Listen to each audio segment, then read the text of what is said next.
প্রতিদিনের সকাল বারবার কানেকশন প্রবলেম হচ্ছে। গুড মর্নিং, আমাদের প্রতিদিনের সকালবেলার আধ্যাত্মিক চর্চায় সবাইকে স্বাগত। আজকে শুক্রবার, আমাদের শ্রী শ্রী মায়ের কথা আলোচনার দিন। আমরা পড়ছিলাম স্বামীজির মায়ের প্রতি মনোভাব কিরকম এবং মায়ের আশীর্বাদে তিনি নিজেকে কতখানি বীর বলে মনে করতেন, যে কোনো কাজ করতে তিনি কখনো পিছপা হতেন না। যে কোনো কাজের আগে মায়ের আশীর্বাদ এবং সম্মতি তার জন্য বিশেষ প্রয়োজনীয় জিনিস ছিল। মানে মায়ের আশীর্বাদ ছাড়া তিনি কখনোই কোনো কাজে এগোতেন না। এবং কোনো বিশেষ কাজের জন্য মায়ের যদি মানে তিনি তো অনেক বেশি কাজে কর্মের ব্যাপারে অনেক বেশি আগুয়ান ছিলেন। অনেক বেশি তার মধ্যে রজগুণ কাজ করত এবং তার মনে থাকতো না কোনটা এই মুহূর্তে উচিত অনুচিত, হয়তো অনেক সময় তিনি গুলিয়ে ফেলতেন। তখন কিন্তু মায়ের কথা মনে করিয়ে দিয়েই তাকে কন্ট্রোল করা হতো। যখন তিনি নিজেকে তো তিনি সবসময় উৎসর্গ করেছিলেন ভারতবর্ষের জন্য বা মানব কল্যাণের জন্য, তো সেখানটাতে মাঝে মধ্যে তিনি এত বেশি এগিয়ে যেতেন আর কি, তাকে কন্ট্রোল করারও প্রয়োজন হতো। তখন কেউ তাকে কন্ট্রোল করতে পারতো না আদার দেন মায়ের প্রসঙ্গ। মা এসেই কিন্তু তাকে, মায়ের কথা এসেই তাকে কিন্তু কন্ট্রোল করা হতো। এবং একবার তার অসুস্থতার সময়ও তিনি যখন মা যখন বেলুড়ে এসেছেন তার সাথে দেখা করবার সময়, গতদিন আমরা এইটাই পড়ছিলাম যে যে আনন্দের বান সেই সময় বয়ে গিয়েছিল এবং স্বামীজি যে ছেলে মানুষের মতন খোল বাজিয়ে নৃত্য করে যে এই আনন্দ সঙ্গে তিনি নিজেকে জড়িয়েছিলেন, এটা একটা অপূর্ব দৃশ্য। এবং এখানে বলছেন যে দেখেছে সেই ধন্য। আমরা মায়ের প্রণাম মন্ত্র দিয়ে আমাদের শ্রী শ্রী মায়ের পরবর্তী আলোচনা আমরা শুরু করব।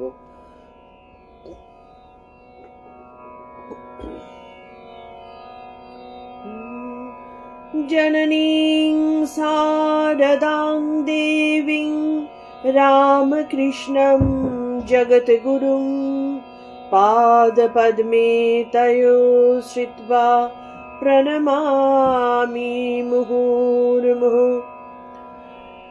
সর্বমঙ্গলামঙ্গল্যে শিবে সর্বার্থসাধিকে শরণ্যে ত্র্যম্বকে গৌরী নারায়ণী নমোস্তুতে। সৃষ্টি স্থিতি বিনাশানং শক্তিভূতে সনাতনী গুণাশ্রয়ে গুণময়ে নারায়ণী নমোস্তুতে। জয় নারায়ণী নমোস্তুতে, জয় নারায়ণী নমোস্তুতে, জয় নারায়ণী নমোস্তুতে। আমরা আসছি এর পরবর্তী প্রসঙ্গ। অ্যাকচুয়ালি যেহেতু কথামৃতের মতন মায়ের সেই রকম কোনো একসাথে ধরে রাখা তার জীবনীর বই নেই, বিভিন্ন জন বিভিন্ন সময় বিভিন্ন অবস্থায় মায়ের কাছ থেকে যা লাভ করেছে বা তাদের স্মৃতিতে মায়ের যে ধরনের শিক্ষা বা যেরকম তার আচরণ দিয়ে শিক্ষা যে যেমন ভাবে দেখেছে, সেই বর্ণনার মাধ্যমেই কিন্তু আমরা মাকে একটু জানতে পারি আর কি, বা মার সম্পর্কে জানতে পারি।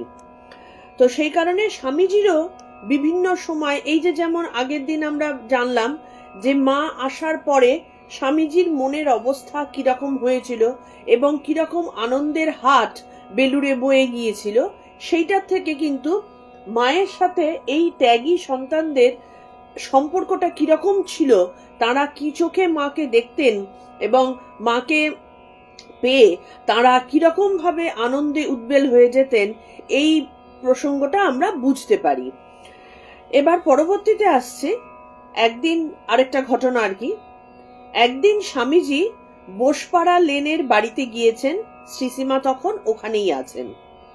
এ সম্পর্কে শ্রীসীমায়ের নিজের বর্ণনা: বোসপাড়ার বাড়িতে আমরা আছি, শুনতে পাচ্ছি নিচের তলায় নরেন এসে গোলাপকে বলছে, গোলাপ মা, আমার বড় খিদে পেয়েছে।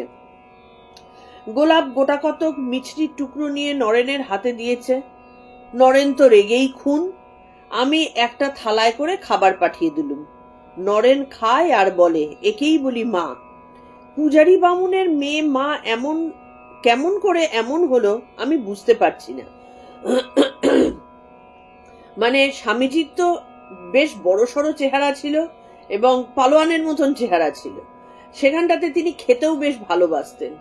ছেলে এসেছেন, দামাল ছেলে, মায়ের কাছে। মা খিদে পেয়েছে। এবার গোলাপ মা ব্যাপারটা বোঝেননি। গোলাপ মা খিদের মুখে, ঠিক আছে কটা মিষ্টি খেয়ে জল খাও। স্বামীজি রেগেই খুন। তাহলে রাগ মানুষ কার উপরে করতে পারে যদি একান্ত নিজের না হয়? বাইরের লোক হলে কি কেউ রাগ করতে পারে? একটা ভেতরে হয়তো রাগ হলেও সে চেপে রাখে, দেখায় না। কিন্তু নিজের লোকের কাছে এই সরলতাপূর্ণ রাগ দেখানো যায়, এবং মায়ের কাছে ছেলে তো দেখিয়েই থাকে। নরেন রেগেই খুন, আর মা তো চিনতেন নরেনকে ভালো মতো। সাথে সাথে এক থালা খাবার পাঠিয়ে দিয়ে স্বামীজির মন সাথে সাথে ঠান্ডা, যে এই হচ্ছে মা, আমার খিদে কতখানি, কি দরকার, এটা তিনিই একমাত্র জানতে পারবেন। 1898 খ্রিস্টাব্দের অক্টোবর মাসে দুর্গাপুজোর আগে স্বামীজি কাশ্মীর থেকে মঠে ফিরে আসেন। তাঁর শরীর তখন বেশ খারাপ। মহাষ্টমীর দিন স্বামী ব্রহ্মানন্দ, স্বামী প্রকাশানন্দ, স্বামী বিমলানন্দের সঙ্গে স্বামীজি বাগবাজারে শ্রীমাকে দর্শন করতে আসেন। শ্রীমাকে সাষ্টাঙ্গে প্রণাম নিবেদন করে উঠলে শ্রীমা স্বামীজির মাথায় ডান হাত রেখে আশীর্বাদ করলেন। শ্রীমায়ের আদরের সন্তান অভিমান ভরে ও ক্ষুব্ধ কণ্ঠে বললেন, মা, এই তো তোমার ঠাকুর। কাশ্মীরে এক ফকিরের চেলা আমার কাছে আসত যেত বলে সে অভিশাপ দিলে 3 দিনের ভেতর ওকে উদারাময় এখান থেকে ছেড়ে যেতে হবে। আর কিনা তাই এলো, আমি পালিয়ে পথ পেলুম না। তোমার ঠাকুর কিছুই করতে পারলেন না। স্বামীজির জীবনে কিন্তু এরকম অদ্ভুত অদ্ভুত কিছু অলৌকিক ঘটনার সম্মুখীন তিনি হয়েছিলেন। আমরা অনেক সময় আমাদের আধুনিক আজকালকার মানসিকতায় অনেক কিছু মানি না, কিন্তু না মানার কোনো কারণ নেই। কেউ যদি অবিদ্যা সুলভ শক্তি কেউ যদি তার মধ্যে গ্রহণ করে থাকে, সেটাকে কিন্তু প্রয়োগ করার ক্ষমতাও তাদের মধ্যে আছে। এবং স্বামীজির কাছেও প্রয়োগ করেছিল ওই কাশ্মীরি একজন ফকির আর কি। সে কোনো কারণে স্বামীজির উপর রেগে গিয়েছিল এবং কি বলছে যে উদারাময়ে তোমাকে 3 দিনের মধ্যে ছেড়ে পালিয়ে আসতে হবে, এবং সত্যিকারেরই স্বামীজির উদারাময় হয়েছিল এবং কাশ্মীর ছেড়ে চলে এসেছিল। তো স্বামীজি খেপে গেছেন, কি তোমার ঠাকুর কি, আমি তোমার ঠাকুরকে এত ডাকি, তার মানে আমার প্রভু, তো তোমার ঠাকুর তো আমাকে বাঁচাতে পারলেন না। দেখো, এই যে কথোপকথনগুলো আজকে আমরা জানতে পারছি, এগুলোর কারণটা হচ্ছে এই ধরনের ঘটনা আমাদের জীবনেও কিন্তু প্রচুর ঘটে। মানে আমরা মাঝে মধ্যেই এমন কিছু অবস্থার সম্মুখীন হই যখন আমরা মনে করি যে আমরা তো কিছু করিনি, আমরা তো কোনো দোষ করিনি, আমরা তো ভালো পথেই ছিলাম, তারপরেও কেন আমার জীবনে এরম একটা অভিশাপ আসলো, কি আমার জীবনে এরম কেন ক্ষতি হলো। তো তখন কি আমার ঠাকুর কিরকম ঠাকুর কেন বাঁচালেন না? অ্যাকচুয়ালি এই কথাগুলো আসে অনেক সময় আমাদের অভিমান থেকে, ঈশ্বরের ওপর অভিমান আসে, এবং সেটা অনেক সময় অবশ্যই ভালোই, অভিমানটা ঈশ্বরের ওপর আসা ভালো। কিন্তু আমাদের ক্ষেত্রে যেটা হয়ে যায়, এই মান অভিমান ব্যাপারটা আমরা বেসিক্যালি না বুঝে করে ফেলি। মানে ঈশ্বরের প্রতি ভালোবাসা থেকে যে মান অভিমান, সেটা কিন্তু সবসময় যে আসে তা কিন্তু না। তাই স্বামীজিও বলছেন যে তোমার ঠাকুর আমাকে বাঁচাতে পারলো না কেন? শ্রীমা উত্তর দিলেন, বিদ্যা বিদ্যা মানতে হয় বই কি বাবা, তাঁরা তো ভাঙতে আসেন না। আমাদের ঠাকুর হাঁচি টিকটিকি পর্যন্ত মেরেছেন। তাঁরা শঙ্করাচার্য তো শুনতে পাই নিজের শরীরে ব্যাধিকে আসতে দিয়েছিলেন। তুমি তো জানো খুড়তো দাদার মানে হলধারীর অভিসম্পাতে ঠাকুরের মুখ দিয়ে রক্ত উঠেছিল। তোমার শরীরে অসুখ আসা আর ঠাকুরের শরীরে আসা একই কথা। তো স্বামীজি বলছেন, যখন তিনি ঠাকুরের ওপর অভিমান করছেন, মা তখন কি বলেন, বিদ্যা মানে এই যে একটা শক্তি, আমরা আগের দিন গীতাতে পড়েছি যে পরাবিদ্যা অপরাবিদ্যা দুই কিন্তু রয়েছে, পরাশক্তি অপরাশক্তি দুই রয়েছে। তা কেউ যদি অপরাশক্তি নিয়ে কারবার করে সেইটার ক্ষমতা প্রয়োগ করে, তো অপরাশক্তিটা তো মিথ্যা হয়ে যায় না। এবং অপরাশক্তির মাধ্যমে পৃথিবীতে বহু ঘটনা ঘটছে, এটাও মিথ্যে নয়। তো অপরাশক্তি তো আছেন, এবং অপরাশক্তি আছেন বলেই পরাশক্তি বা এই চৈতন্যময়ী পরাবিদ্যা তিনি কিন্তু বাইরের জগতের ভোগটা তিনি নিচ্ছেন, ভোগ করছেন। তো সেখানটাতেই মা বললেন যে বিদ্যাটাকে তো মানতে হবে, তো সেটা তো আছে, তো এটাকে তুমি অস্বীকার করতে পারো না। সেই বিদ্যা কোনো না কোনো রকম ভাবে তোমার বহিরাঙ্গের ওপর প্রভাব ফেলতেই পারে। তা ঠাকুরের পর্যন্ত ওই যে হলধারীর অভিশাপে যে মুখ দিয়ে রক্ত উঠেছিল, যদিও সেটা অ্যাকচুয়ালি যখন মানুষের কুলকুণ্ডলিনী খুলে গিয়ে, কুণ্ডলিনীর দ্বার খুলে গিয়ে তা যখন ওপরের দিকে উঠতে থাকে, তখন অনাহতে এসে এক একটা দ্বার খুললে এক এক রকমের প্রকাশ হয়, এক একটা জিনিস মানে কি বলবো, যেমন দরজা ধাক্কা দিলে একটা হাওয়া বেগ যেমন বেরিয়ে চলে যায়, ঠিক তেমনি মানুষের শরীরের এক একটা গিট সেটা যখন খোলে ভেতরের অনেক কিছু জিনিস বেরিয়ে যায়। তো ঠাকুরেরও কিন্তু সেই রকম রক্তবমি হয়েছিল, সেটা পরে জানা গিয়েছিল সেটা কি কারণে হয়েছে। কিন্তু এই রক্তবমিটা এবং হলধারীর অভিশাপ দুটোকে মানে কি বলবো একসাথে মিলে গিয়েছিল আর কি। মানে হলধারী অভিশাপ দিয়েছিলেন, তার অভিশাপটা ফলাতে হবে ঈশ্বরের শরীরে, ভগবানের শরীরে কোনো অভিশাপ টভিশাপ কিছু কাজ করে না। কিন্তু ঠাকুর তো মানব শরীর ধারণ করেছেন, তো সুতরাং মানব শরীরে যা যা ঘটনাগুলো তাকে তো ঘটতে দিতে হবে। সেখানটাতে তো তিনি অবতার বলে নিজেকে আলাদা রকমের একটা কিছু করে দিলে তো চলবে না, তাহলে তো লীলা ঠিকঠাক হলো না। তো সেই কারণে তিনি ইচ্ছে করলে এই বমিটাকে তিনি রুখে দিতেই পারতেন, কিন্তু হলধারী অভিশাপ দিয়েছেন, সেটাকে মান্যতা দিতেই হবে। সেই কারণে ঠাকুরের বমিটা হলো, এবং ওই বমিটা হওয়ারই ছিল, কিন্তু হলধারীর অভিশাপের সাথে ব্যাপারটা মিলে গেল। তা ঠাকুর মা কি বলছেন, ঠাকুর হাঁচি টিকটিকি পর্যন্ত মানতেন। তো আমরা এই যে অনেক কিছু জিনিস দেখবে মানে অপ্রয়োজনীয় একটা অহংকারে আমরা উড়িয়ে দিই, কিন্তু সবকিছু উড়াবার মতন জিনিস নয়। কিছু জিনিস আছে কুসংস্কার, সেই কুসংস্কারকে বিজ্ঞানসম্মত বিষয়ে বিচার করে সেটাকে মানামানি বা কিছু করতে হয়। যেমন দেখো আগেকার দিনে ছিল, বা এখনো অনেক জায়গাতেই আছে, রাত্রিরে নখ কাটতে নেই। তো এটা মানতে হবে। মানতে হবে কেন মানতে হবে, যে নখ কাটতে নেই কথাটা কি জন্যে বলেছিলেন, যে তখনকার দিনে আলো ছিল না, তখনকার দিনে লণ্ঠনের আলোয়, কুপির আলোয়, অন্ধকারের মধ্যে তো নখ কাটতে গিয়ে আঙুল কেটে যেতে পারে, রক্তারক্তি হতে পারে। তো সেই কারণে দিনের বেলা নখ কাটার কথা বলা হতো। তো এটা যদি তখন তারা না মেনে ধুর এটা কুসংস্কার বলে উড়িয়ে দেয়, তাহলে ব্যাপারটা ঠিক হলো না আর কি। তো আজকের যুগে যেখানটাতে দপদপ করছে আলো, সেইখানটাতে আমরা বলতেই পারি যে না আমার কোনো অসুবিধা হবে না, এটা এখন আমরা বলতে পারি কুসংস্কার। কিন্তু যখন এটা ছিল তখন কিন্তু এটাকে কুসংস্কার বলে উড়িয়ে দেওয়া সম্ভব ছিল না, সেটা বোকামি হয়ে যেত। সেই কারণে ঠাকুর অনেক কিছুই মানতেন যেগুলো মানে তখনকার সংস্কারের জন্য প্রয়োজনীয় ছিল। কিন্তু ঠাকুর কখনোই এই কথাটা বলেননি যে মানে বংশ পরম্পরায় যতই জীবন যাক না কেন, আধুনিক হোক না কেন, যা এইটা হচ্ছে তাই করতে হবে, ঠাকুর কিন্তু বলেননি। ঠাকুর বলছেন যখন যেমন তখন তেমন, যেখানে যেমন সেখানে তেমন, যে যেমন সে তেমন। তার মানে তোমার এটাকে পরিষ্কার ঠাকুর বুঝিয়ে দিলেন, জগৎ পরিবর্তনশীল, পরিবর্তনের সাথে সাথে তোমাকেও সেই পরিবর্তন অনুযায়ী চলতে হবে। তো ওইখানটাতে স্বামীজির যখন শরীর খারাপ হয়েছে, যে ফকির স্বামীজিকে অভিসম্পাদ দিয়ে এই গন্ডগোলটা পাকিয়েছে, তার অপরাবিদ্যার চর্চা আছে, সেই কারণে সে স্বামীজির ওপরে সেই তার নিজের বিদ্যাটা ফলিয়ে দিয়েছে। তো মা সেই কারণে কি বললেন, যে বিদ্যা মানতে হবে, তবে এটা তুমি ঠাকুরের ওপর দোষ দিও না, কারণ তোমার শরীরে কিছু হওয়া মানে ঠাকুরের শরীরেও হওয়া, কারণ তুমি ঠাকুরের মানে অন্তরের অন্তঃস্থলে তুমি বসে রয়েছ। তো সেটাই বলছেন, তারা তো ভাঙতে আসেন না, মানে যারা অবতার পুরুষ তারা কিছু ভাঙতে আসেন না, তারা গড়তে আসেন। তাহলে অবিদ্যারূপী এই যে খেলা জগতে চলছে, সেটাকে তারা ভেঙে দেবেন না, কিন্তু সেটার মধ্যে দিয়ে কি করে তড়ি দিয়ে পার হয়ে যেতে হয় সেই পন্থাটা তারা শিখিয়ে দেন।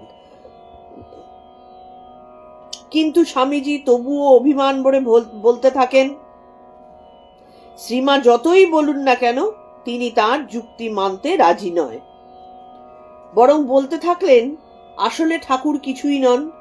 শ্রীমা তখন সকৌতুকে উত্তর দিলেন, না মেনে থাকবার জো কি আছে বাবা, তোমার টিকি যে তার কাছে বাধা। এই কথা বলা মাত্র স্বামীজি সজল নয়নে শ্রীমায়ের পায়ে লুটিয়ে পড়ে সেদিনকার মতো বিদায় নিলেন। মানে স্বামীজি মায়ের কাছ থেকে হয়তো এই যে অথেন্টিক ব্যাপারটা, অথেন্টিসিটি, এইটা তিনি একবার ঝালিয়ে নিতে চাইলেন। মা যখন বলছেন যে তোমার পক্ষে সম্ভব নয় তাকে না মানা, কারণ তুমি তার সাথে বেঁধে গেছো, স্বামীজির তখনই কিন্তু মন শান্ত হয়ে গেল, তিনি সজল নয়নে মায়ের পায়ে লুটিয়ে পড়লেন। এখানে আরেকটা ঘটনার কথা বলা হচ্ছে, শ্রীশ্রীমা সারদা দেবীর একটা গল্পের মানে একটা প্রবন্ধের মধ্যে, যদিও মূল বক্তব্যের সঙ্গে প্রাসঙ্গিক না হলেও মঠে যখন প্রথম দুর্গাপুজো করা হয় বেলুর মঠে, তার ঘটনা। মাতা ও সন্তানের অপরূপ সম্পর্ক কথার এক অতি অন্তরঙ্গ চিত্র এখানে পাওয়া যায়। ঘটনা দুটি শ্রীশ্রীমায়ের মুখেই শোনা। শ্রীশ্রীমা বলছেন, পুজোর দিন লোকে লোকারণ্য হয়ে গেছে, ছেলেরা সবাই খাটছে, নরেন এসে বলে কি, মা আমার জ্বর করে দাও। মানে স্বামীজিও কিরাম অদ্ভুত চরিত্র ছিলেন, আমার জ্বর করে দাও, মানে মন থেকে চেয়ে এরা যা খুশি তাই করতে পারতেন। তাহলে বলছেন, মা আমার জ্বর করে দাও। ও মা, বলতে না বলতে খানিক বাদেই হাড় কেঁপে জ্বর এলো। আমি বলি, ও মা এ কি হলো, এখন কি হবে? নরেন বললে, কোনো চিন্তা নেই মা, আমি সেধে জ্বর নিলুম এই জন্য যে ছেলেরা প্রাণপণ করে তো খাটছে, তবু কোথায় কি ত্রুটি হবে আর আমি রেগে যাব, বকবো, চাই কি দুটো থাপ্পড়ই দিয়ে দেব, তখন ওদেরও কষ্ট হবে আমারও কষ্ট হবে। তাই ভাবলুম কাজ কি, থাকি কিছুক্ষণ জ্বর পড়ে, তারপর কাজকর্ম চুকে যেতেই আমি বললুম, ও নরেন এখন তাহলে ওঠো। নরেন বললে, হ্যাঁ মা, এই উঠলুম আর কি। এই বলে সুস্থ হয়ে যেমন তেমনি উঠে বসলো। কি সাংঘাতিক কথা দেখো, মানে তিনি জানেন, স্বামীজি জানেন যে এই না হলে মানে সাধক, মানে আমরা কি একটুখানি পুজো আশা করে ভগবানের বিশাল কিছু জিনিস কামনা করে বসি, এই ঘটনাগুলো আমরা বুঝতে পারি না। স্বামীজি বলছেন যে স্বামীজি তো খুব পারফেকশনিস্ট ছিলেন, এবং স্বামীজির মতন কর্মদক্ষতা তো কারোরই ছিল না। সেখানটাতে স্বামীজি দেখছেন যে ওরা তো খাটছে, কিন্তু আমার মনের মতো নাও হতে পারে, শেষে আমি রেগে টেগে যাব, তারপরে বকাবকি করলে ওদেরও দুঃখ আমারও দুঃখ, তার থেকে বলে বলে মাকে বললেন, মা জ্বর করে দাও, সাথে সাথে জ্বর এসে গেল। আবার যখন কাজকর্ম শেষ হয়ে গেল, মা বললেন, নরেন সব শেষ হয়ে গেছে, ওঠো এবার। নরেন, হ্যাঁ মা উঠি বলে জ্বর ছেড়ে গেল। অলৌকিক ঘটনা নয় এগুলো, মানে আমরা কিছুই বুঝি না, বিশ্বাসও করি না। তার মানে নরেনের মাকেও পুজোর সময় মঠে নিয়ে এসেছিল। সে বেগুন তোলে, লঙ্কা তোলে, আর এ বাগান ও বাগান ঘুরে বেড়ায়। মনে একটু অহং যে আমার নরেন এসব করেছে। নরেন তখন তাকে এসে বললে, ওগো তুমি করছো কি? মায়ের কাছে গিয়ে বসো না, লঙ্কা ছিঁড়ে বেগুন ছিঁড়ে বেড়াচ্ছ, মনে করছো বুঝি নরু তোমার এসব করেছে? তা নয়, যিনি করবার তিনিই করেছেন, নরেন কিছু নয়, মানে ঠাকুরই সব করেছেন। মানে নরেনের মা তিনি আসলে নরেন তার অবশ্যই নরেনকে তৈরি করার পেছনে সেই মায়ের বিশাল অবদান ছিল ঠিকই, কিন্তু তিনি এই নররূপী নারায়ণ বা যে নরনারায়ণের যে জুটি, সেই জুটির মধ্যে তো তিনি পড়েন না। তো সেই কারণে নরেনের মতো মানসিকতা তার নেই। যখন বেলুড়ে এসেছেন তখন তার একটু মনে মনে অহংকার হয়েছে যে এত বিশাল, এত লোকজন, এত প্রতিপত্তি, এগুলো সব নরেন করেছে। কিন্তু নরেন গিয়ে বলছেন কি, তুমি যাও না, তুমি তোমার সামনে ভগবতী রয়েছেন, তুমি তার সামনে, জ্যান্ত দুর্গা রয়েছেন, তুমি তার সামনে গিয়ে বসো, বেগুন তুলে পটল তুলে সময় নষ্ট করছো কেন? তো তিনি বলছেন যে তুমি মনে করছো নরেন এসব করেছে, না, যার করবার তিনি করেছেন। এই বোধটা তখনও কিন্তু তার মায়ের ছিল না, সেই কারণে তিনি মনের মধ্যে অহংকারকে স্থান দিয়ে ফেলেছিলেন। কিন্তু এই হচ্ছে স্বামীজি তিনি জানেন যে তোমার কর্ম তুমি করো মা, লোকে বলে করি আমি। তো যাই হোক, সেই মা যখন সকৌতুকে উত্তর দিলেন যে না মেনে থাকবার জো কি আছে, তোমার টিকি যে তার কাছে বাঁধা, এই কথা বলা মাত্র স্বামীজি সজল নয়নে মায়ের পায়ে লুটিয়ে পড়ে সেদিনকার মতো বিদায় নিলেন। সত্যি স্বামীজি শ্রীশ্রীমায়ের পদতলে পরিপূর্ণরূপে আত্মনিবেদন করেছিলেন, শিশু যেমন তার মায়ের কাছে করে।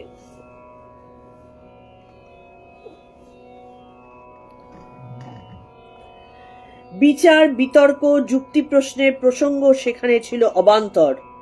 এই হচ্ছে মায়ের কাছে আত্মসমর্পণ। আমরা হাজার যুক্তিতে, হাজারটা তোমার কথার প্যাঁচে আমরা অনেক কিছু জিনিস যে হারিয়ে ফেলি, এটা আমাদের বোধ থাকে না। কেউ যখনই কোনো ভালো কথা বলল, আমাদের মনের মধ্যে একটা দুটো যেগুলো ধারণা জেনারেলি হয় যে এ বেশি পণ্ডিতি ফলাচ্ছে, আমি কি জানি না এইসব কথা, মানে আমি এগুলো বলছি এই কারণে আমার এই এক্সপিরিয়েন্স গুলো হয়েছে, তো আমি তো জানি, আমি তো এগুলো করি, সুতরাং এই কথাটা শোনবার দরকার নেই। দ্বিতীয় মনে হতে পারে যে ও যা বলছে, যদি অজ্ঞতা থাকে একদমই, যে কি সব ফালতু কথাবার্তা বলছে, এগুলোর মধ্যে তো কোনো যুক্তিকতা নেই, এগুলো না মানলেও চলবে। এই করতে গিয়ে এসব যুক্তিতর্কের মধ্যে কি হয়, আমরা একটা কথার মধ্যেকার সুমিষ্ট রসটাকে আমরা নিতে পারি না, সেটাকে হারিয়ে ফেলি, শিক্ষাটাকে নিতে পারি না, হারিয়ে ফেলি। কিন্তু স্বামীজি তো আমাদের মতন সাধারণ ছেলে নন, তিনি তখন মানে তিনি কি জানেন, মায়ের কাছে যখন আমি যাব, মায়ের সম্পর্কে যখন শুনবো, মায়ের কথা যখন আলোচনা হবে, সেখানটাতে কোনো যুক্তিতর্ক দিয়ে আমি জিনিসটাকে ছোট করে ফেলবো না। যুক্তি দেওয়া মানেই তো সেটাকে ক্ষুদ্রতার মধ্যে এনে দেওয়া, একটা লিমিটের মধ্যে এনে দেওয়া। সেই কারণে তিনি, যিনি জগৎ প্রসবিনী, তিনি তো সমস্ত যুক্তিতর্কের বাইরে, সুতরাং আমার তার প্রতি, তার সম্পর্কে কোনো যুক্তিতর্ক খাটে না। তাই তার কাছে ছিল যুক্তিতর্কের প্রশ্ন অবান্তর। শ্রীমায়ের আরেকটি উক্তি থেকে জানা যায়, একদা স্বামীজি বেদান্ত বিচারের প্রাবল্যে শ্রীশ্রীমাকে বলেছিলেন, মা, আজকাল আমার সব উড়ে যাচ্ছে, সব দেখছি উড়ে যায়। সে কথা শুনে শ্রীশ্রীমা সহাস্যে স্বামীজিকে বলেছিলেন, দেখো দেখো, আমাকে কিন্তু উড়িয়ে দিও না। স্বামীজি উত্তর দিয়েছিলেন, মা, তোমাকে উড়িয়ে দিলে থাকি কোথায়? যে জ্ঞানে গুরু পাদপদ্ম উড়িয়ে দেয়, সে জ্ঞান তো অজ্ঞান। গুরু পাদপদ্ম উড়িয়ে দিলে জ্ঞান দাঁড়ায় কোথায়? এই কথাটার মধ্যে যে কত গূঢ় কথোপকথনের মধ্যে কথা চলে আসলো, এটা আমরা বুঝতে পারি না। স্বামীজির যখন বেদান্ত অনুভব হচ্ছে, বেদান্ত কি বলে, যে আমরা গীতাতে পড়ছি, মন নেই, নেই মন অবস্থা। তো যেখানে মন নেই, তখন তো এই জগৎ ভুল হয়ে যাবেই, জগতের তো কিছু থাকবে না। কিন্তু যতক্ষণ বেদান্ত কি কখনো শক্তিকে অবহেলা করতে শিখিয়েছেন বা শক্তির অস্তিত্বকে অস্বীকার করতে শিখিয়েছেন? না, শঙ্করাচার্যের যে ভুলটা হয়েছিল, শক্তি নিজে এসে তাকে শিখিয়ে দিয়েছিলেন যে শক্তিকে মান্যতা দিতেই হবে, না হলে কখনোই ওই তোমার বেদান্ত দাঁড়াতে পারবে না। তো যখন স্বামীজি বলছেন যে আমার সব উড়ে যাচ্ছে, সেটা যেন ভুল পথে চালিত না হয়, মানে শক্তি কি যেন উড়িয়ে দিতে গিয়ে মানে উড়িয়ে দেওয়ার অবস্থায় চলে না আসে, শ্রীমা তখন সাথে সাথে কি বললেন, দেখো আমাকে যেন উড়িয়ে দিও না। কতখানি গূঢ় কথা মা কিন্তু এর মধ্যে দিয়ে বলে দিলেন যে আমি শক্তি, আমি কি বলে জগৎ প্রসবিনী, আমাকে কিন্তু উড়িয়ে দিও না। কারণ এই যে পূর্ণ জগৎ আছে, যে মায়া রয়েছে, এই মায়া আমারই সৃষ্টি, সুতরাং আমাকে উড়িয়ে দিও না। সাথে সাথে স্বামীজি কি বললেন, যে যে জ্ঞান গুরুপাদপদ্ম উড়িয়ে দেয়, যে জ্ঞানে আজকে আমি গুরুকে গুরু হিসাবে দেখে তার পায়ে নিজেকে সমর্পণ করেছি, এটা তো সম্ভবই হতো না যদি না প্রকৃতি আমাকে এই চতুর্দিক থেকে সাহায্য করতেন। প্রকৃতি আছেন বলেই তো আমি গুরু পাদপদ্মে নিজেকে মানে সত্য গুণের জায়গায় আমি নিজেকে নিয়ে যেতে পেরেছি এবং গুরু পাদপদ্মে নিজেকে সমর্পিত করতে পেরেছি। ব্রহ্মজ্ঞান তো পরে, তারপরে আসছে, আগে তো গুরুর প্রতি সমর্পিত প্রাণ হই, তা গুরুই তো আমাকে ব্রহ্মজ্ঞানের দিকে এগিয়ে নিয়ে যাচ্ছেন। তাহলে আমি যদি সেই গুরু পাদপদ্মে সমর্পিত হওয়ার জ্ঞানটাকে হারিয়ে ফেলি, তাহলে মানে জ্ঞান দাঁড়াবে কোথায়, জ্ঞান আসবে কোথায়? জ্ঞান থাকছে তো প্রকৃতির মধ্যেই। এই যে আমাদের ভেতরে জ্ঞান আহরণ করছি আমরা, বা যখন কোনো আমরা এটা গীতাতে আলোচনা করেছি, তোমাদের নিশ্চয়ই মনে আছে, যে যখন আমাদের ভেতরকার জ্ঞান প্রকাশিত হচ্ছে, তখন সেই জ্ঞানটা গিয়ে দাঁড়াচ্ছে কোথায়? আমাদের অন্তরের সেই প্রকৃতি দেবীর মধ্যেই তো, পরা প্রকৃতির মধ্যেই তো জ্ঞানটা দাঁড়াচ্ছে। তবে না পরা প্রকৃতি জাগরিত হচ্ছেন যে আমি কে। তাহলে এই পরা প্রকৃতিকে অগ্রাহ্য করে কখনো কি তারপরে আর এগোনো যাবে? কখনোই সম্ভব না এগোনো। তা স্বামীজি সেটাই বললেন যে যে জ্ঞানে গুরুপাদপদ্ম উড়িয়ে দেয়, সে জ্ঞান তো অজ্ঞান। ওই যে একটা গান আছে না, যে কথা শুনিলে তোমারে ভুলিব, সে কথা আমারে শুনায় না। হ্যাঁ, তার মধ্যে এই কথাটাও রয়েছে, যে জ্ঞানে আমি তোমাকে মনে রাখতে পারবো না, সেই জ্ঞান আমাকে দিও না, সেটা অজ্ঞানতা। কারণ একটাই জিনিস আমাদের মনে রাখার কথা, মায়ের পেট থেকে জন্মগ্রহণের পূর্বে আমরা ওই একটাই জিনিস মনে রেখেছিলাম, কিন্তু বাইরে এসে অবিদ্যার সংস্পর্শে আমরা সেটা ভুলে গেছি। এবং যখন একেবারে শেষ সময়, তখনও কিন্তু আমাদের সেই চিন্তাই আসবে, আবার যা দিয়ে শুরু করেছিলাম তাই দিয়েই কিন্তু শেষ করব। আমরা বুঝি না আমাদের এই পূর্ণ জ্ঞান কিন্তু প্রত্যেকের মধ্যে শেষ সময় আসে। এই যে আমরা মাঝখানের সময়টা আমরা মানুষ জন্ম নিয়ে কর্মটাকে বুঝতে আসি, কর্ম ক্ষয় করতে আসি, বা আমাদের ত্রুটিগুলোকে শুধরাতে আসি, কি কি করলাম কি কি করলাম না, এই ত্রুটিগুলোকে শুধরাতে আসি। যখন একেবারে শেষ সময় আবার কিন্তু তার কথাই, তারই চিন্তা আসে। তাই বলছেন যে আমাদের যে জ্ঞান বাকি সময় আমার গুরুপাদপদ্ম ভুলিয়ে দিচ্ছে, সে জ্ঞান তো জ্ঞান নয়, সে জ্ঞান তো অজ্ঞান। তাহলে সে জিনিস আমি কখনোই ভাবতে পারি না। সাধারণ রীতি অনুসারে গুরুপত্নীকেও গুরুরূপে গণ্য করা হয়। স্বামীজি কি সেই প্রচলিত রীতি অনুসারে শ্রীমাকে গুরু বলেছিলেন? ওই যে বললেন, যা আমার গুরু পাদপদ্ম ভুলিয়ে দেয়, না তা নয়। বাস্তবিক আগেই উল্লেখ করা হয়েছে, স্বামীজির দৃষ্টিতে শ্রীরামকৃষ্ণ ও শ্রীমা ছিলেন এক ও অভিন্ন। সত্যি নিবেদিতার ভাষায় এ এক দর্শনীয় অপরূপ সম্পর্ক। এই যে দিব্যত্রয়ী ঠাকুরমা স্বামীজি, এই মিলেমিশে স্বামীজি যখন এখানটাতে মানুষ দেহে রয়েছেন, তিনি জানেন যে পুরুষ এবং প্রকৃতি এক, সুতরাং শ্রীমা ও ঠাকুর এই দুজনের মধ্যে কোনো পার্থক্য নেই। তাই যখন হ্যাঁ, যে তৃষা জাগিলে তোমারে হারাবো, সে তৃষা আমারে জাগায় না। তো এই গানটা আমার ভীষণ ভালো লাগে, মানে প্রত্যেকটা কথা এত সুন্দর। তো স্বামীজি সেই কারণে মায়ের স্থান গুরু রূপেই দিয়েছেন। তার কারণ গুরু তো সচ্চিদানন্দ গুরু, যিনি আমাদের অন্তরে রয়েছেন, তিনিই আমাদেরকে চালনা করেন।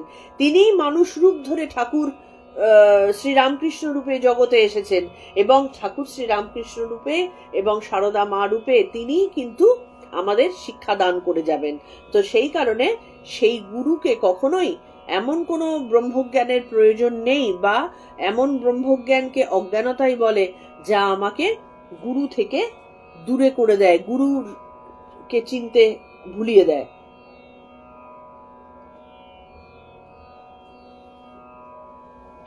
শ্রীমাকে স্বামীজি সাধারণ গুরুপত্নী হিসাবে দেখতেন না, শুধু সংঘজননী হিসাবেও নয়, তাকে দেখতেন বিশ্বজননী রূপে, এক বিরাট বিশ্বজোড়া মা। স্বামীজির কাছে শ্রীমা এ সবই আবার তারও ঊর্ধ্বে। কথাটা ভীষণ বিশেষত্বপূর্ণ যে সাধারণ মা নন, শুধু গুরুপত্নী নন, সংঘ জননী নন, তিনি বিশ্বজোড়া মা, সবার মা।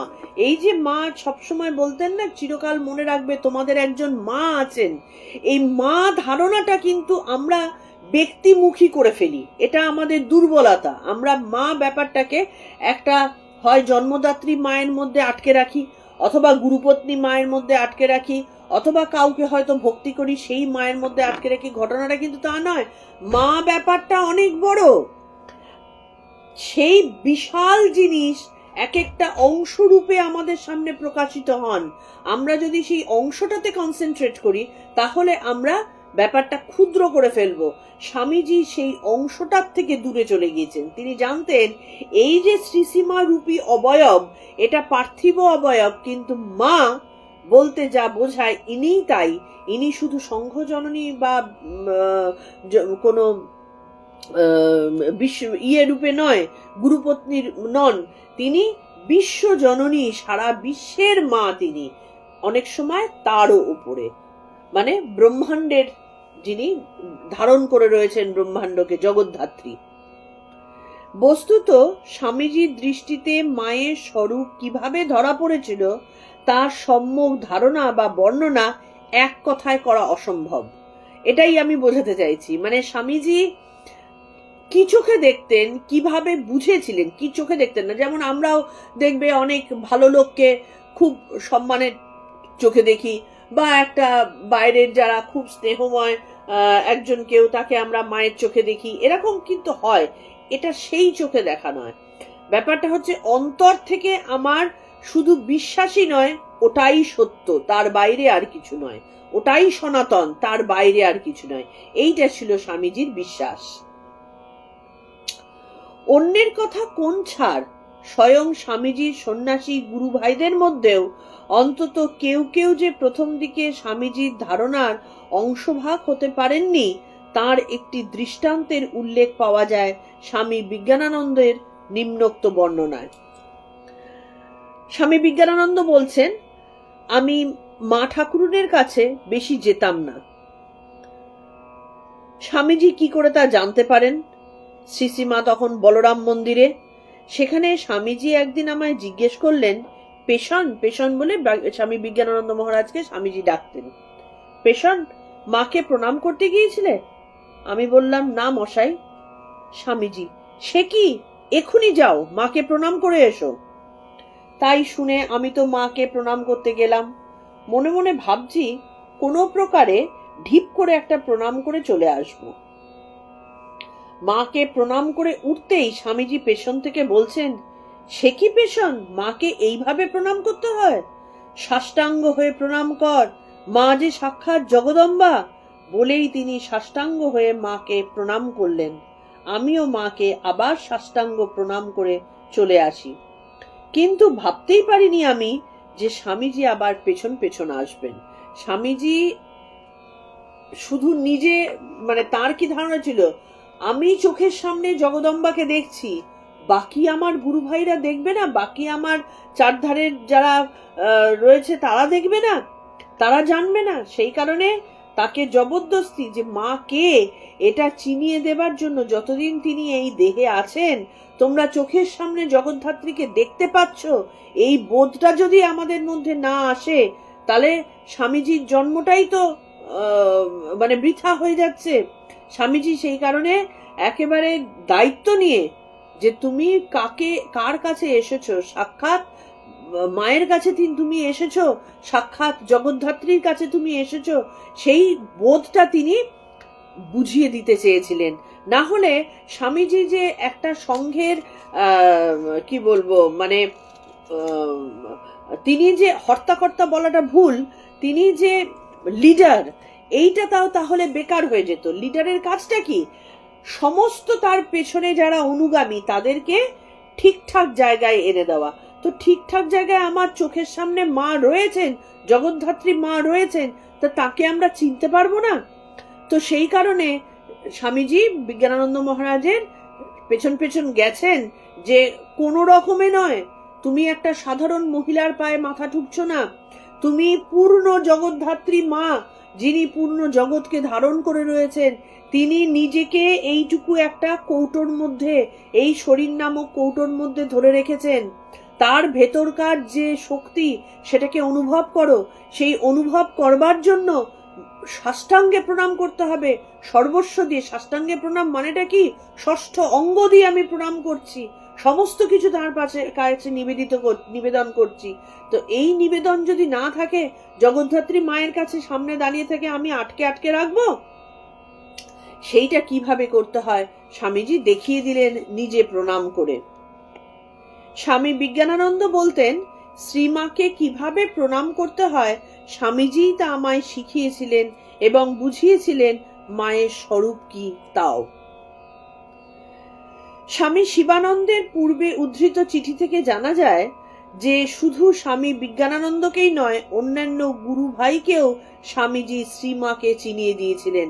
আসলে যখন দেখবে এরা কি বলে বিভিন্ন অবতাররা আসেন না, তারা সাথে কিছু মানুষকে মানে কিছু তাদের অংশ, যারা দেব অংশ বা ঈশ্বর কোটির এরকম সত্তাকে নিয়ে আসেন। কারণ দেবতা ভগবান কিন্তু কখনো ঢাক পিটিয়ে বলবেন না যে দেখো আমি ভগবান, আমি ভগবান। আবার সাধারণ মানুষের চিনে নেবার ক্ষমতা নেই, তাহলে একজন মিডিয়েটার লাগে। সেই মিডিয়েটার কি করেন? তারা নিজেরা চিনে জগৎকে চেনান। তাহলে স্বামীজি ছিলেন সেই রকম একজন, তিনি যদি জগৎকে ঠাকুরমাকে চিনিয়ে না দিতেন, আমরা বোকা হয়েই থাকতাম। কারণ আমাদের তো দৃষ্টি স্বচ্ছ নয়, আমাদের তো স্থূল দৃষ্টি। এই স্থূল দৃষ্টি দিয়ে সূক্ষ্মাতি সূক্ষ্মতম জিনিসকে জানা বা বোঝা আমাদের পক্ষে সম্ভব না। তাই স্বামীজি সেই দায়িত্ব পালন করে সারা জগতের কাছে ঠাকুর মাকে চিনিয়ে দিলেন এবং নিজের যারা অন্তরঙ্গ ছিলেন তাদেরকে একেবারে ঘাড়ে ধরে শিখিয়ে দিলেন। গিরিশচন্দ্র ঘোষের শ্রী মায়ের প্রতি গভীর শ্রদ্ধা ভক্তির সংবাদ পেয়ে স্বামীজির উল্লাসের শেষ নেই। স্বামী নিরঞ্জনানন্দের মায়ের প্রতি গভীর ভক্তির জন্য তার যে কোনো ত্রুটি স্বামীজি উপেক্ষা করতে প্রস্তুত। তাহলে স্বামীজির মনোভাবটা কি দেখো। আমরা যদি দেখি যে আমার প্রিয়জনকে আরেকজন ভালোবাসছে, আমাদের অটোমেটিক্যালি সেই লোকটার প্রতি ভালোবাসা গিয়ে পড়ে। কেন না? আমার প্রিয়জনকে সে বুঝেছে, আমার প্রিয়জনকে সে ভালোবাসছে। তাহলে স্বামীজি যদি শ্রীসীমাকে শুধুমাত্র গুরুপত্নী হিসেবে বুঝতেন, তো তাহলে কে মান্যতা দিল কে দিল না তাতে বয়ে যেত।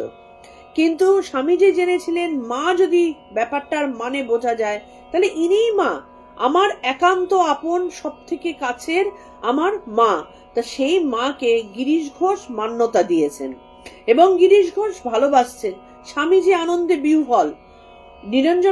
স্বামী নিরঞ্জনানন্দ মহারাজ তিনি যথেষ্ট তেজিয়াল এবং লাঠিবাজ একজন চরিত্র ছিলেন, মাঝে মধ্যে রেগে টেগে যেতেন আর কি। তো তিনি হাজার দোষ করুক, মাকে চিনেছেন, মাকে ভালোবাসেন, সুতরাং তার সাতক্ষুন মা। তাহলে স্বামীজির চোখে মা কি ছিলেন?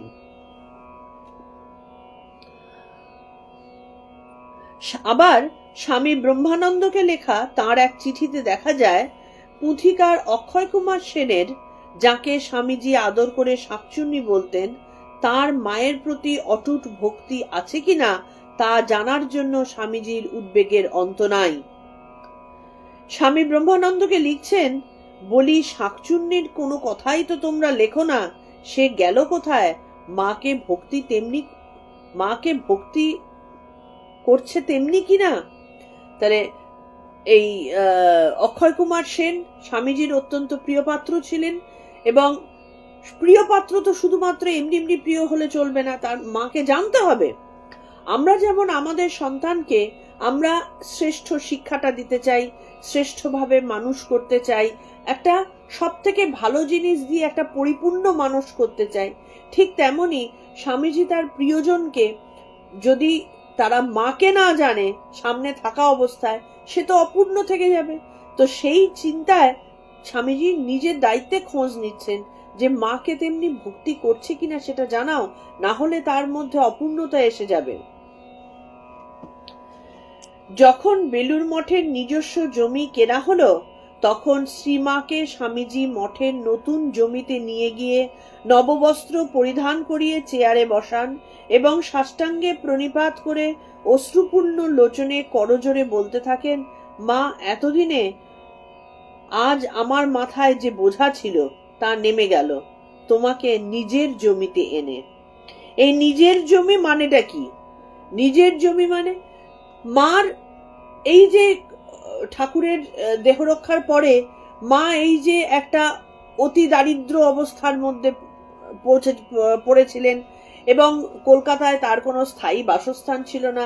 আজ বলরাম বাবুর বাড়িতে, কাল বোসপাড়া লেনে, বিভিন্ন জায়গায় ঘুরে ঘুরে বেড়াচ্ছেন। সন্তানের কি সেটা দেখতে ভালো লাগে? সন্তান সবসময় চায় আমার মা আমার বাবা শ্রেষ্ঠ জায়গায় থাকুক, কোনো রকম কষ্টের মধ্যে যেন তাদেরকে পড়তে না হয়। উপযুক্ত সন্তান তো সেটাই ভাবে। তাহলে স্বামীজি প্রাণপাত করে যখন বেলুরের জমি কিনে সেখানে যখন মাকে এনে বসালেন, তখন তার মনে হলো কি, আমি এটাই আমার মাথার মধ্যে গুরু দায়িত্ব ছিল। একটা বিশাল বড় বোঝা নেমে গেল যে আমি সন্তান হিসেবে মাকে একটা আমার পছন্দ মতো জায়গায় আমি দিতে পারছিলাম না। আজ দুঃখিনী মা এ দৌড়ে সে দৌড়ে ঘুরে ঘুরে বেড়াচ্ছেন। স্বামীজিকে এটা কাটতো। সেই কারণে যখন স্থায়ী অবস্থা হলো, একটা বেলুর মঠ মানে সংঘের সূচনা, সেই অবস্থা যখন হলো, তখন স্বামীজি মনে করছেন যে আমার মাথার উপর থেকে একটা বিশাল বড় বোঝা নেমে গেল, যে মা তোমাকে নিজের জমিতে এনে বসানো হলো।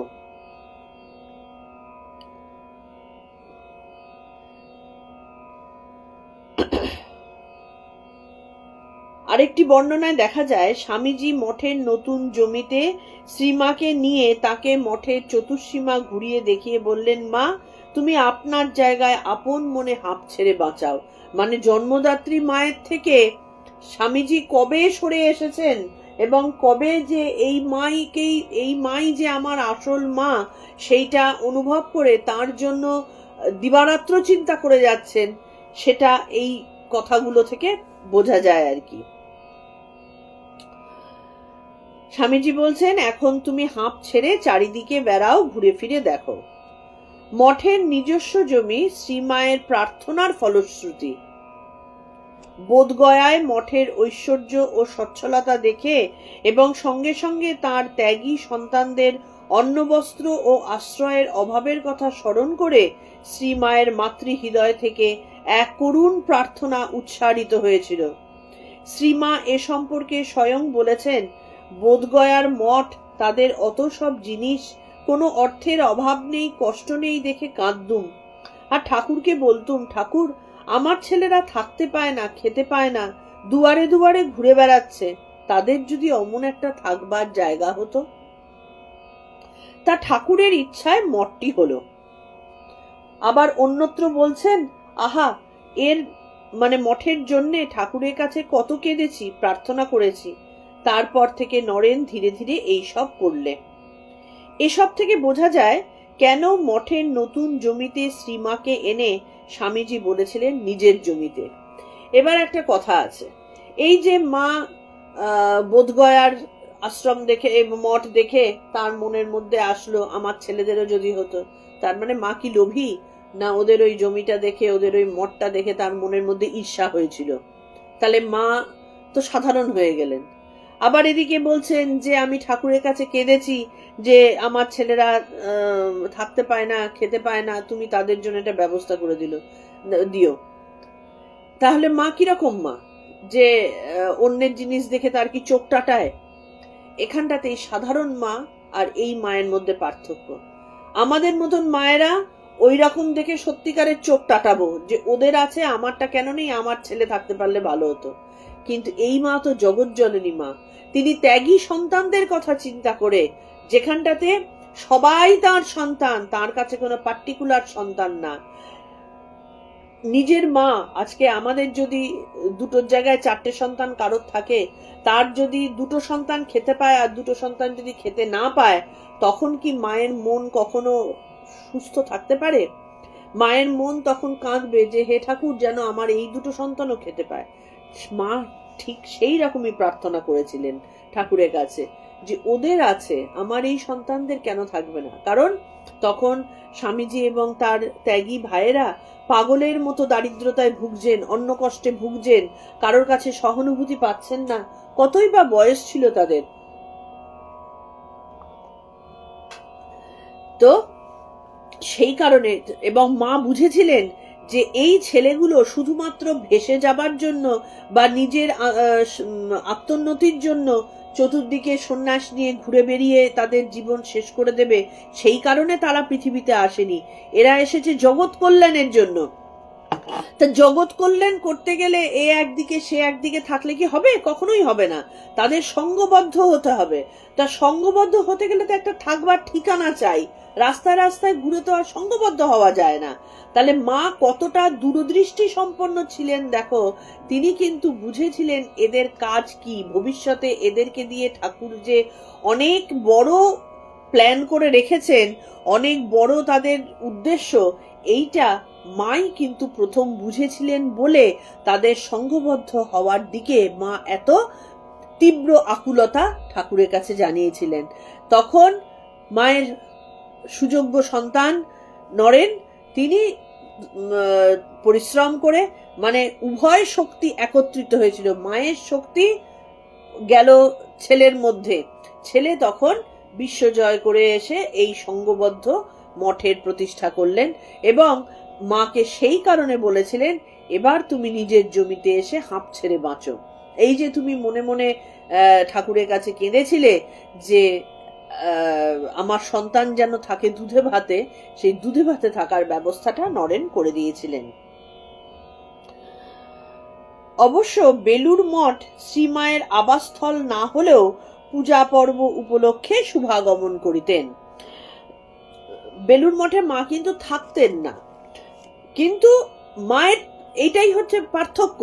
আজকে স্বামীজির জন্মদাত্রী মা বেলুর মঠটাকে স্বামীজির নিজের বলে একটা ক্ষুদ্রতার মধ্যে নিয়ে এসেছিলেন, কিন্তু মা তো ইচ্ছে করলে, শ্রীশ্রীমা তো ইচ্ছে করলে বেলুর মঠকে আমার নিজের জায়গা, বেশ আমি এসে এবার আরাম করলাম, জিরোলাম, আর দারিদ্রতা নেই, করতেই পারতেন, কারণ কেউ তো সেখানে বাধা দিত না। মা কিন্তু সেটা করলেন না। মা চেয়েছিলেন ঠাকুরের উদ্দেশ্য যাতে সাধিত হয় তার ব্যবস্থা করতে। এমনকি মা কখনো বলেন না যে আমার এই ছেলেটা যেন বেশি খেতে পায়, এই ছেলেটা যেন মাছ খেতে পায়, এরকম না।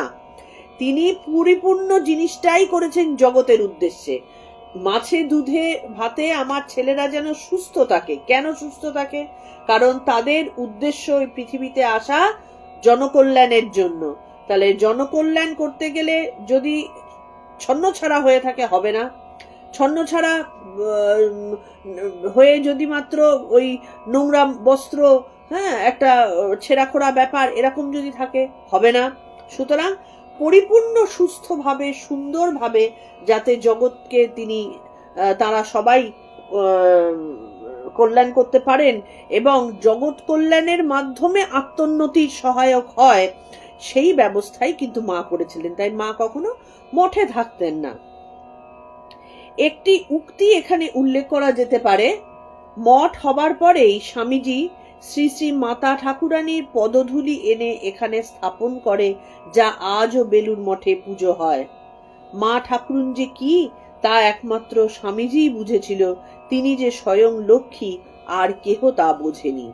তাহলে মায়ের পদধূলি, এখানে বেলুড় মঠ কত বড় তীর্থক্ষেত্র এটার থেকেই বোঝা যায়। যেখানে আত্মারামের কৌটো, যেখানে ঠাকুরের দেহের ওই ভস্য এখনো পর্যন্ত সে আত্মারামের কৌটোতে রাখা রয়েছে, মায়ের পদধূলি এখনো সেখানে রাখা রয়েছে, তাহলে এই স্থান কত পবিত্র। এখানে শুধু আমরা ওই দুটো খণ্ডানুভব শুনতে যাই আর সন্ধ্যারতি শুনে আবার গঙ্গার ধারে একটুখানি ঘোরাঘুরি করে চলে আসি, এটার মানে কিন্তু বেলুড় মঠ নয়। বেলুড় মঠে ঢুকতে গেলে সেই অনুভূতি নিয়ে ঢুকতে হয় যে এখানে শুধু ঠাকুর মা বিরাজ করছেন তা নয়, জগতের শ্রেষ্ঠ যারা পুরুষ হিসাবে এসেছিলেন, যারা জগতের কল্যাণের জন্য, উদ্ধারের জন্য নিজেদের জীবন দিয়েছেন, তাদের অবস্থানও কিন্তু এখানে রয়েছে। ওই জায়গার আবহাওয়া, ওই জায়গার বাতাবরণ কিন্তু অত ফেলনা নয়, অত খেলো নয় যে ঘুরলাম আর প্রসাদ খেলাম আর চলে এলাম, না। সেখানটাতে থেকে তার তেজকে, সেই বেলুড়ের পুরো জায়গার, বেলুড় মঠের পুরো জায়গার সেই তেজ, সেই অরাটাকে অনুভব করতে হয়, তবে গিয়ে কিন্তু বেলুড়ে যাওয়া সার্থক হলো। এটা শুধু বেলুড় বলে নয়, যে কোনো তীর্থক্ষেত্র, একটা স্থান তীর্থক্ষেত্র তখনই হয় যখন সেখানে কিছু উচ্চ স্তরের সাধক সেখানে সাধনা করে যান, তবে সেই স্থান তীর্থক্ষেত্র হয়। খেয়াল করে দেখবে, এটার একটা, আজকে আর আমি এখান থেকে পড়ছি না, আমরা এমনিই আলোচনা করি। খেয়াল করে দেখবে বহু বড় বড় মন্দির, অনেক বড় লোকেরা বানিয়েছে, তার মধ্যে প্রচুর গ্র্যান্ডার আছে, কিন্তু সেখানটাতে লোকজন আসা যাওয়া করছে, কারুকার্য দেখতে চলে যাচ্ছে। আবার খুব ছোট জায়গা আছে, একটা হয়তো সাধারণ টেরাকোটার মন্দির, তার একদিক হয়তো ভাঙা, হ্যাঁ, কিন্তু তারপরেও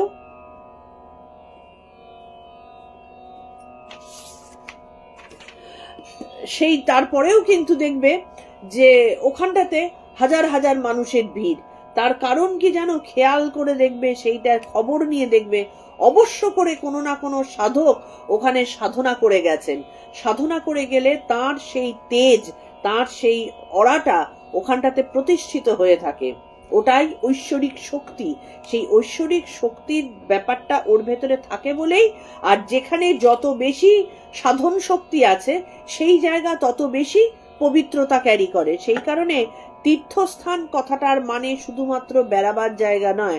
আজকে বারাণসী এই কারণে, সেখানে বহু বহু সাধকের শয়ে শয়ে বছর ধরে সেইটা একটা পবিত্র সাধন ক্ষেত্র, তাই বারাণসী হয়েছে, না হলে জীবনে কোনোদিন হতো না। কিন্তু লোকে এখন বোঝে না বলে তার অরাটা মানুষের কাছ অব্দি পৌঁছায় না। তো বেলুড় মঠও ঠিক সেই রকম বহু বহু সন্ন্যাসী সাধন ক্ষেত্র, এবং ঠাকুরের পুত চিতাভস্য এবং মায়ের পদধূলি ওখানে আছে। এইটা মাথায় রেখে যদি তো এরপরে কেউ বেলুড়ে যায়, তখন কিন্তু সে তার আলাদা টান অনুভব করবে, আলাদা শক্তি অনুভব করবে। তো ওই কারণে বেলুড় মঠ অন্যান্য সাধারণ বেলুড়ের বা হাওড়ার জায়গার মতো নয়। সেটা একটা পুণ্য ক্ষেত্র, সেটা একটা তীর্থক্ষেত্র, যেখানে আজও মা এবং ঠাকুর অবস্থান করেন, এবং তাদের ত্যাগী সন্ন্যাসীরা তাদের সাধনার শক্তি নিয়ে সেখানে অবস্থান করে। তাহলে আজকে আমাদের এইটুকুই। আমরা আগামীকাল ঠাকুরের কথা আলোচনায় আবার আসব। কালকে আমাদের কথামৃত পাঠের দিন, শনিবার এবং রবিবার কথামৃত পাঠের দিন। মাঝে মধ্যে একটু গ্যাপ যাচ্ছে, তোমরা ক্ষমা ঘেন্না করো, কিছু করার নেই। আমার এক একটা সময় একটু গন্ডগোল হয়ে যায়, সেই কারণে রেগুলারিটি মাঝে মধ্যে থাকে না, কিন্তু চেষ্টা থাকে যাতে করে সবার সাথে আমরা এই আনন্দ সময়টুকু ভাগ করে নিতে পারি। এবং যথার্থ অর্থেই এটা আনন্দ সময়, কারণ এইটার উপরে বেস করে কিন্তু আমাদের সারাদিনের একটা এনার্জি, সারাদিনের শিক্ষা পাথেয় হিসাবে আমরা নিয়ে থাকি। আজকে এটুকুই। আগামী দিনের নোটিশের জন্য অপেক্ষা করো। ঠাকুরমা স্বামীজির পায়ে আমার আলুণ্ঠিত প্রণাম জানিয়ে আজকের মতো আমাদের মায়ের কথা আলোচনা শেষ করছি।